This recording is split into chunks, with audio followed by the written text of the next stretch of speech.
14 జిల్లాలు మొన్న హైదరాబాద్తో కంప్లీట్ చేసి 15వ జిల్లాగా ఇవాళ గద్వాలకు రావడం జరిగింది. నిన్న గద్వాలకు రావడం జరిగింది.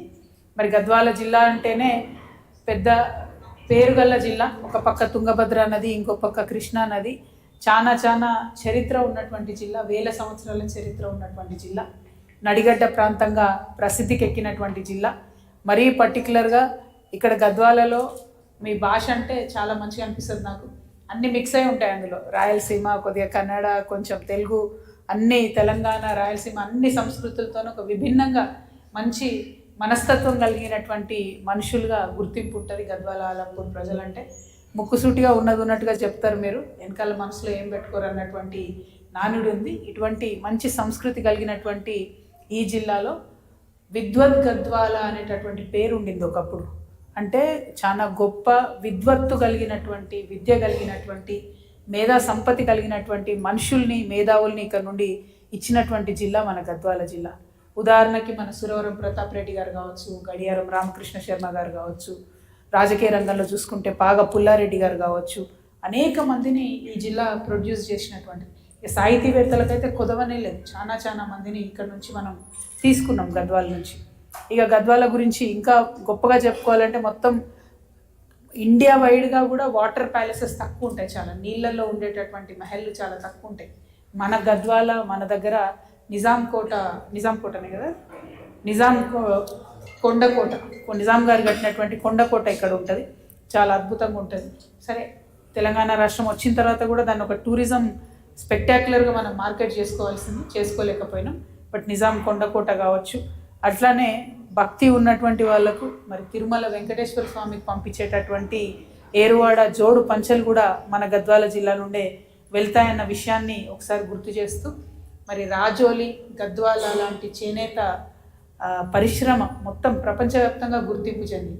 ఆనాడు రాజులకు నేసే చీరలు ఉండే కాబట్టే దాన్ని రాజోలి గ్రామంగా చెప్తారని తెలంగాణ ఉద్యమ సందర్భంలో ఇక్కడికి వచ్చినప్పుడు కూడా మేము చెప్పేవాళ్ళం.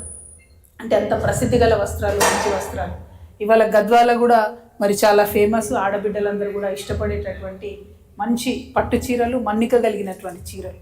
ఇవన్నీ ఎందుకు చెప్తా ఉన్నామంటే మన తెలంగాణలో అణువణువున ఎక్కడ చూసినా అద్భుతమైనటువంటి మానవ వనరులు, అద్భుతమైనటువంటి కళాకారులు, మంచి పొలిటీషియన్స్, ఇవన్నిటిని కూడా ఉన్నటువంటి ప్రదేశం మనది.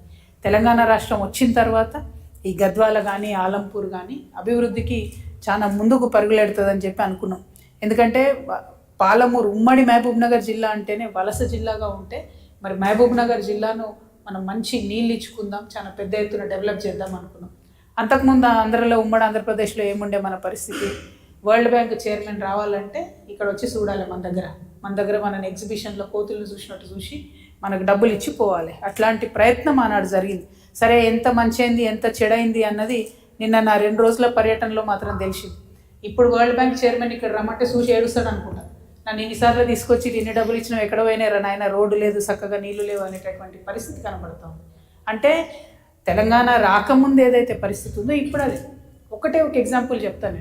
ఇవాళ ఈవెన్ టుడే 2025లో కూడా గద్వాల పరిస్థితి ఎడ్యుకేషన్లో మీరు చూసుకున్నట్టయితే ఇప్పుడు కూడా మనం అత్యంత తక్కువ ఎడ్యుకేషన్ ఉన్నటువంటి జిల్లా తెలంగాణ రాష్ట్రంలో ఏదైనా ఉందంటే గద్వాల.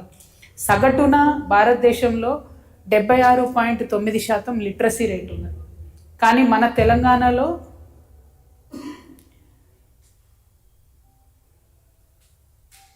సగటున భారతదేశంలో 80.9% లిటరసీ రేట్ ఉంటే మన తెలంగాణలో తక్కువ ఉన్నది. 76.9% మన తెలంగాణలో ఉన్నది. అందులో మరీ ముఖ్యంగా రూరల్ తెలంగాణ అంటే అర్బన్ తెలంగాణ, హైదరాబాద్ చూసుకుంటే మీరు 76.9% కనబడుతుంది. కానీ రూరల్ తెలంగాణ, మన గ్రామీణ ప్రాంతాల్లో మాత్రం 69.9% ఉన్నది. అంటే భారతదేశ సగటుకి దాదాపు 11% తక్కువ మన దగ్గర శాతం ఎడ్యుకేషన్ ఓవరాల్ తెలంగాణ చెప్తున్నాను నేను. అదేవిధంగా మహిళల యొక్క శాతాన్ని చూసుకున్నట్టయితే తెలంగాణలో 65.9% ఉండే, పోయిన సంవత్సరం నుంచి ఈ సంవత్సరానికి 61.1% పడిపోయింది. దేశవ్యాప్తంగా మహిళల ఎడ్యుకేషన్ పెరుగుతుంటే మన తెలంగాణలో మాత్రం మహిళల ఎడ్యుకేషన్ 4% పడిపోయింది. ఇక తెలంగాణ రైజింగా ఫాలింగా మరి మనమే ఒకసారి ఆలోచన చేసుకోవాలి. ఎందుకు తెలంగాణ రైజింగ్ అని సంబరాలు చేసుకున్నారో ముఖ్యమంత్రి గారే చెప్పాలి. ఇక గద్వాల విషయానికి వస్తే ఇంకా దారుణం ఏంటంటే 49.8% మాత్రమే ఇప్పటికీ కూడా మన ఎడ్యుకేషన్, మన లిటరసీ పర్సెంటేజ్ ఉన్నది. అందులో మరి ముఖ్యంగా మహిళలది చూసుకున్నట్టయితే 39.4% మాత్రమే మహిళా ఎడ్యుకేషన్ ఓవరాల్ గద్వాల్ జిల్లా 2 నియోజకవర్గాలు కలిపి ఉన్నది. ఇక పర్టికులర్గా కేటితోటి మండలం ఏదైతే గట్టు నుండి విడిపోయి కొత్త మండలం అయిందో అక్కడ చూసుకుంటే లోయెస్ట్ 33.77% ఓవరాల్ లిటరసీ రేట్ ఉంటే మహిళలది అత్యంత దారుణంగా 23% మాత్రమే ఉన్నది. ఇక ఇక్కడున్న డికే అరుణమ్మ గారు ఉన్న పార్టీ బీజేపీ బేటీ బచావో బేటీ పడావో బేటీ పడావో అంటారు. మరి ఏం పడాయిస్తున్నారో, ఎక్కడికి వెళ్ళి పడాయిస్తున్నారో నాకైతే అర్థమైతే లేదు. ఆవిడ సొంత జిల్లా, సొంత ఇలాకా గద్వాల జిల్లాలో కేటితోటి మండలంలో మహిళా అక్షరాస్యత రేటు 23% ఉంటే డికే అరుణమ్మ గారు ఏం చేస్తున్నారు? నేను ఈ ప్రశ్న సూటిగా అడగదలుచుకున్నాను. ఓవరాల్గా గద్వాల రాజకీయం అంతా చూసుకుంటే మీరు నాకంటే ఎక్కువ మీ అందరికీ తెలుసు. నేను కొత్తగా వచ్చిన, మొన్నటిదాకా నన్ను నిజామాబాద్లో ఖైదీ చేసి పెట్టారు. ఇప్పుడిప్పుడే నేను తెలంగాణ అంతా తిరుగుతున్నా మళ్ళీ ఉద్యమం తర్వాత. నేను మిమ్మల్ని రాజకీయంగా, మిమ్మల్ని పత్రికా మిత్రులు మీ ద్వారా ప్రజల్ని కోరుతా ఉన్నా. ఒకటే కుటుంబం కదా ఇన్ని రోజులు పరిపాలన చేసింది. ఒక్కసారి మధ్యలో గట్టు భీమన్న గెలిచిండు ఒక 5 ఏళ్ల కోసం. ఆ తర్వాత మొత్తం వీళ్ళే కదా, మొత్తం స్వతంత్రం వచ్చినప్పటి నుంచి ఇప్పటి వరకు ఒకటే కుటుంబం. వాళ్ళ బావలు, అక్కలు, అన్నలు, తమ్ములు, వాళ్ళు ఇప్పుడు మేనల్లుడు, వీళ్ళే పరిపాలన చేసి. మరి ఇంత పరిపాలన చేస్తే ఈ 2 రోజుల పర్యటనలో తెలంగాణ రాకముందు ఆలంపూర్లో రోడ్లు ఎట్లున్నాయి, ఇప్పుడు అంతకన్నా అధ్వానంగా ఉన్నాయి. గద్వాలలో కూడా అంతకన్నా అధ్వానంగానే ఉన్నాయి రోడ్లు, తప్పితే కరెక్ట్ లేవు. ఎందుకు లేవు అంటే దానికి రకరకాల కారణాలు ఉన్నాయి. ఆ కారణాలు కూడా చెప్తాను. కానీ నేను ఎంత బాధ అనిపించిందంటే ఆలంపూర్లో ఒక దగ్గర పిల్లలు చెప్తా ఉన్నారు, రోడ్డు బాగాలేదు, మా దగ్గరికి స్కూల్ బస్సు రాదు కాబట్టి మేము స్కూల్కి పోవడం లేదు. అంటే బస్సు వస్తే కనీసం స్కూల్కి పోయే అవకాశం ఉంటుంది. చాలా ఊర్లలో 1 నుంచి 5 వరకు మాత్రమే ఉన్నది, 1 నుంచి 8 వరకు మాత్రమే ఉంది. 10వ తరగతి పోవాలంటే ఆడపిల్లలు 5-6 కిలోమీటర్లు దాటిపోవాలి. ఆ రోడ్లన్నీ ఎంత దారుణంగా ఉన్నాయంటే ఇసుక టిప్పర్లు పోతున్నాయి. కొట్టిపోతే అడిగేటోడు కూడా దిక్కులేడాడ. ఇంతింత గుంతలు ఉన్నాయి, అందులో మస్తు మంది పడిపోయినారని చెప్తున్నారు. ప్రతి ఊర్లో ఆపుకుంటూ వచ్చాం. మీరు మా పర్యటన చూసిరో లేదో, ఏమి హడావుడిగా మీద రాజకీయ పర్యటన కాకుండా ఒక అధ్యయనం చేసేటట్టుగానే పర్యటన చేసాం. చాలా చాలా బాధాకరం ఇది. డెఫినెట్గా అరుణమ్మ గారు, కృష్ణమోహన్ రెడ్డి గారు ఆన్సర్ చెప్పాల్సిందే. ఒకటే కుటుంబాన్ని ప్రజలు పదే గెలిపిస్తూ ఉంటే మీరు ఏం చేసిండ్రు? లిటరసీ రేటు లేదు, రోడ్లు లేవు, ఏమున్నది మరి? వ్యవసాయానికి నీళ్ళు ఇప్పుడిప్పుడు వస్తున్నాయి, అది కూడా తెలంగాణ వచ్చినాక అంతో కొంత వచ్చినాయి, పూర్తిగా రాలేదు. ఏమున్నది మరి? ఒక వ్యాపారం ఉన్నదా? ఒక ఉద్యోగం ఉన్నదా? అసలు 14 నుంచి 18 ఏళ్ళ పిల్లలు ఒక అధ్యయనం చెప్తున్నది గద్వాల జిల్లాలో మొత్తానికి మొత్తం గంజాయికి అలవాటు పడిపోయి బతుకులు నాశనం అయిపోతున్న పరిస్థితి ఉన్నది. ఎందుకు ఇట్లా? మీ కుటుంబాన్ని గెలిపించడమే పాపమా? ఏ పార్టీలో అయినా మీరే ఉంటారు. బీజేపీలో మీరే ఉంటారు, కాంగ్రెస్లో మీరే ఉంటారు, వైఎస్ఆర్సీపీలో మీరే ఉంటారు, బీఆర్ఎస్లో మీరే ఉంటారు, తెలుగుదేశంలో మీరే ఉంటారు. ఏ కండువా ఈ కండువా ఆ కండువా మారుస్తారు. ఏ కండువా లేకపోతే కలిసిపోయి ఎలక్షన్లు చేసుకొని అల్టిమేట్గా అతను అల్లుడో ఎవరో ఒకరు గెలవాలి, ఇక్కడ రాజ్యాధికారం చేపట్టాలి. మంచిదే, సంతోషం. ప్రజాస్వామ్యంలో మీరు ఎన్నైనా చేయొచ్చు, మీ తెలివితోని గద్దెనెక్కొచ్చు. కానీ గద్దెనెక్కి ఏం బాధ్యత నిర్వహిస్తున్నారు మీరు? దయచేసి ఒకసారి ఆలోచన చేయండి. ఫీమేల్ లిటరసీ రేటు 23% అంటే తెలంగాణకు నామోషి కదా. మీకేం అనిపిస్తలేదేమో అరుణమ్మ గారు, ఇది కరెక్ట్ కాదు, you have to act on this. చాలా దారుణం ఇది. ఇట్లుంటుందా? 10 ఏళ్ళకు తెలంగాణ వచ్చినాక 12 ఏళ్ళకి ఇట్లుంటుందా? ముఖ్యమంత్రి గారు కనీసం ఆలోచన చేయాలి ఒక్కసారి. మీ ఉమ్మడి మహబూబ్నగర్ జిల్లాలో ప్రాంతమే కదా, ఐజా గురించి మీకు తెలియక కాదు కదా. మీ గురువు గారే కదా వరల్డ్ బ్యాంక్ తీసుకొచ్చి డబ్బులు తీసుకొచ్చింది. ఐజాలో ఇప్పటికీ ఇవాళ పొద్దున కూడా నేను చూస్తే 84 పాఠశాలలు ఉంటే అసలు టీచర్లే లేనటువంటి పని, సగానికి సగం టీచర్లు లేరు. నేను ఇవాళ ముఖ్యమంత్రి గారిని డిమాండ్ చేస్తూ ఉన్నా, బాధతో డిమాండ్ చేస్తూ ఉన్నా. ముఖ్యమంత్రి గారు ఫీజు రియంబర్స్మెంట్ ఇవ్వని ప్రతిసారి నేను చెప్పిన, మీరు ఫీజు రియంబర్స్మెంట్ ఇవ్వకపోతే బాధపడేది స్కూళ్ళు మానేసేది, కాలేజీలు మానేసేది ఆడపిల్లలే. మీరు ఫీజు రియంబర్స్మెంట్ ఇవ్వకపోతే మగపోరాలను ఏదో ఒకటి చేసి, ఇల్లమ్మో ఏదో ఒకటి చేసి చదివిస్తారు. ఆడపిల్లలు మాత్రం డ్రాప్ అవుట్ అవుతారు. అది నిన్న నేను ప్రత్యక్షంగా ఇక్కడ చూసిన. నేను ముఖ్యమంత్రి గారిని డిమాండ్ చేస్తున్నా, మీ మీద బాధ్యత ఉన్నది. ఇది మీ సొంత జిల్లా కాకపోయినా ఈ రాష్ట్రంలో ఒక భాగమై లిటరసీ లేనందుకు మీరు కంప్లీట్ గద్వాల స్కూల్ సిస్టమ్ని, మా కర్మకు మీరే విద్యాశాఖ మంత్రి కాబట్టి కంప్లీట్ గద్వాలలో ఉన్నటువంటి ఖాళీ ఉపాధ్యాయ పోస్టులను నింపాలి, అవసరమైతే ఎక్కువ పాఠశాలలు పెట్టాలి. చాలా దారుణంగా ఉంది. 10వ తరగతిలో ఒక రిజల్ట్ వస్తుంది, ఇంటర్మీడియట్ పోయే వరకు మొత్తం పడిపోతుంది. 10వ తరగతిలో మాస్ కాపింగ్ చేస్తారట. ఇది మన బీహార్ నాకు అర్థమైతే లేదు. సిగ్గు అనిపిస్తుంది వింటుంటే నాకు. ఏం చేయనికే మాస్ కాపింగ్ చేసి మీరు రిజల్ట్లు చూపించుకోవడానికి కలెక్టర్లు ఫోటోలు దిగడానికి తప్పితే ఎందుకు పనికొస్తుంది అది? ఇంటర్మీడియట్ పోగానే పిల్లలు ఆగమాగం ఎక్కడెక్కడ పోతాడు, చదువుకు పోయేది లేదు, ఉద్యోగానికి పోయేది లేదు. నాకు కథలు వింటుంటే అసలు నేను ఎక్కడున్నానో అర్థం కాలేదు. నేను పోయి మా పిల్లాన్ని స్కూల్లో చేర్పిస్తా అంటే ఏముందా స్కూల్లో చేర్పించేది, నువ్వు పోయి పొలంలో పని చేసుకొని నాయకులే చెప్తున్నటువంటి పరిస్థితి ఇక్కడ గద్వాల్లో. ఇంత అన్యాయం ఉంటుందా? చాలా దారుణంగా ఉంది లిటరసీ రేట్ అయితే. కేరళ ఒక పక్క 95% లిటరసీ రేట్తో ముందుకు పోతుంటే మనం మాత్రం ఇంకా 23% మహిళా లిటరసీ రేట్ అంటే చాలా చాలా దారుణంగా ఉంది. అయితే ఇది అత్యంత బాధాకరమైన సబ్జెక్ట్ కాబట్టి మీకు ఫస్ట్ చెప్తున్నా.